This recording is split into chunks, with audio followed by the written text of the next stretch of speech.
Hello and welcome to Menopause with Joe and Nana. I'm Joe, I'm Nana. and yeah, thank you for joining us. We are going to be talking about the menopause journey and through the series, and we hope that you enjoy it and you find it informative and very useful. So, why are we doing this? I'll tell you a little bit about that later. But really, we want to share our experiences, which we believe would actually resonate with other women, and especially those of Black and um, origin, so Africans and Afro-Caribbeans, wherever they are in the world. We are not trying to use this series of informative sessions or videos to promote any product.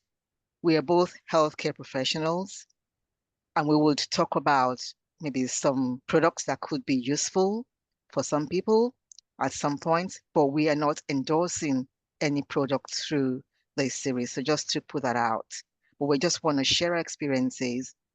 And the main reason actually I would say is from what I've heard, especially from a friend of mine who was talking to me about some symptoms that she was experiencing, and she was quite worried about it. And then I thought, oh, come on, how old are you? I mean, I knew how old she was roughly. Then when she said, I was like, are you sure this is not the menopause? And then she thought, actually, probably it is. So that's one of the reasons why we are doing this series, myself and Nana. And again, as you can see on the screen, this slide, there is some research that suggests that most people of African origin or Asian and other minority ethnic backgrounds, especially in the UK, feel like they're not represented in the discussions about menopause that is quite widely available or being out there. So we felt, okay, let's add our own voices to the little bit that is out there regarding people of our color or our ethnicity. So that's another reason why we're doing this. Yeah. Okay. So Nana, do you want to share anything before we move forward? I think your vision to help bring out more information around menopause is a very good vision. Um, because in the past, I mean, I know that my mother never talked to me about the menopause. I've never asked her about the menopause. I didn't know much about the menopause. So I believe that this form of discussions will be very helpful. So I just want to say thank you for allowing me to share in the vision. Oh, thank you for supporting it. Thank you. So on this slide, we've kind of well, it's taken from another source and we've credited the source here as it's not our creation. And but it's very well summarizes the different stages that women go through in life, right from the very young girl to the older woman. And I'm going to pause here and let Nana talk through these transitions. So over to you, Nana. Thank you. So this is a wonderful slide that easily explains the different stages of menopause.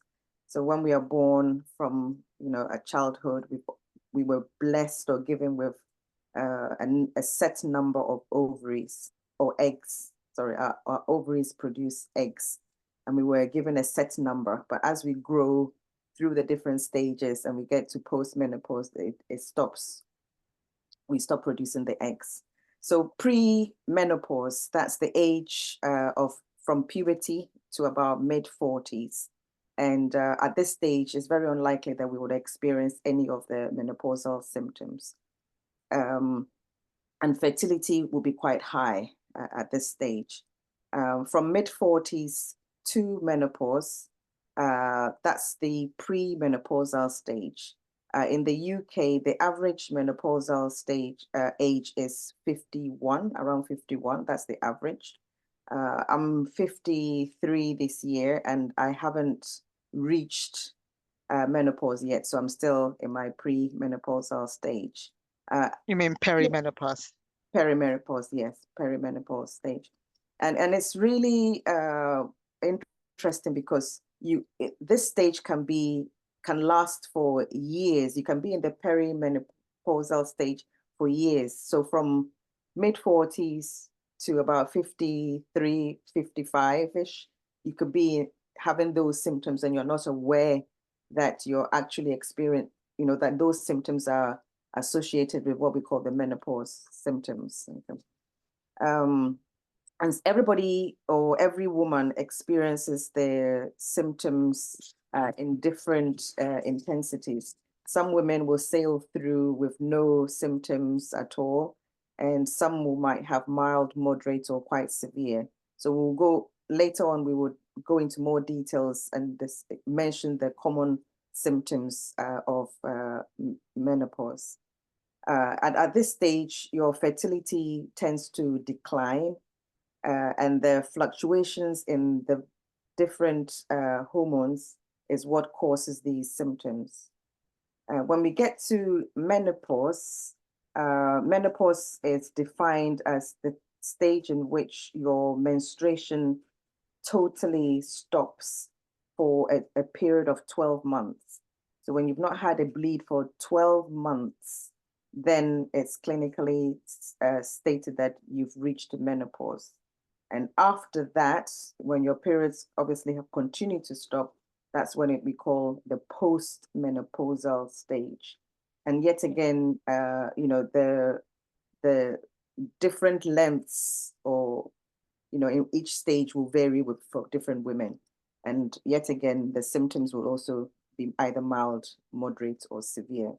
Yeah, and I think it's quite important that just to reiterate and emphasize what Nana said about the perimenopause and menopause. So yes, you might be in the perimenopausal stage and you're still, seeing some bleeds every now and then, might be infrequent, but as long as you're seeing the bleeds, you are not yet menopausal. So, You're just peri, you are going through getting there. So it's only when you don't see any bleeding for a whole 12-month period, that's when you can say, yes, you've arrived at that menopause stage. So when you're still seeing some bleeds, might be infrequent, maybe one every 3 months or whatever, once every 3 months, you are still in the perimenopause stage, just to emphasize that. Thanks, Nana. and also the your flow might be different. So some people might experience heavier bleeding at some stages. Some people might experience lighter flows, and it will, like you're saying, it will be infrequent. I remember last year when I was 52-ish, my periods stopped all of a sudden for 3 months. And I was like, uh-oh, have I got to menopause? And then after that, it started again. So, it's one of those things. Yeah, that happened to me as well. I think, you go through some period and you're thinking, yay, I can now go swimming without having to think about what oh, they are. But yeah, then like, okay, come on, okay, you're still here, you're not gone yet. Yeah, yeah. so, and then I think actually what you said about heavier bleeds, I experienced and I was worried because I didn't have no heavy bleeding throughout. But then coming to my late 40s, going to 50s, and I start to experience very heavy bleeds. I was really concerned and worried that it could be something else until I realized actually it is part of this phase. You start to, some people would get heavier bleeding. So if it's that's you, again, no cause for concern. But if you feel worried, like I'm not sure we mentioned that at the beginning of this recording. If you have any concerns at all, please do visit your healthcare professional, because this is not replacing the advice of your healthcare professional. We're just sharing from our experiences and just telling you about what happens during these transitions. So yeah, back to you, Nana. Yeah, brilliant. So I just probably want to mention the different types of hormones that are causing these menopausal symptoms, because there will be an imbalance of these hormones. One of the major ones most people will be aware of is the estrogen. And estrogen protects many of our systems in our body. For example, our brain, our skin, our bones, our heart, our genital urinary system. And the estrogen helps to maintain a healthy body, so healthy skin, healthy bones, etc. And the decline in estrogen as we progress through the menopausal journey is what causes these symptoms. The other two hormones are progesterone and testosterone. And these also play in body regulation, the different body systems as well. Like I said, as we are growing older, there's a decline in these hormones, unfortunately. And we end up with aches and pains. We end up with memory loss here and there. Those are just a few of the symptoms but I'll go into more details in a bit. Yeah. So I think actually we're going to maybe end this session here and join us next time for more information about what happens when you reach, I mean, actually through the perimenopause and menopause state, what happens in that transition. So join us next time for that. Thank you and see you soon.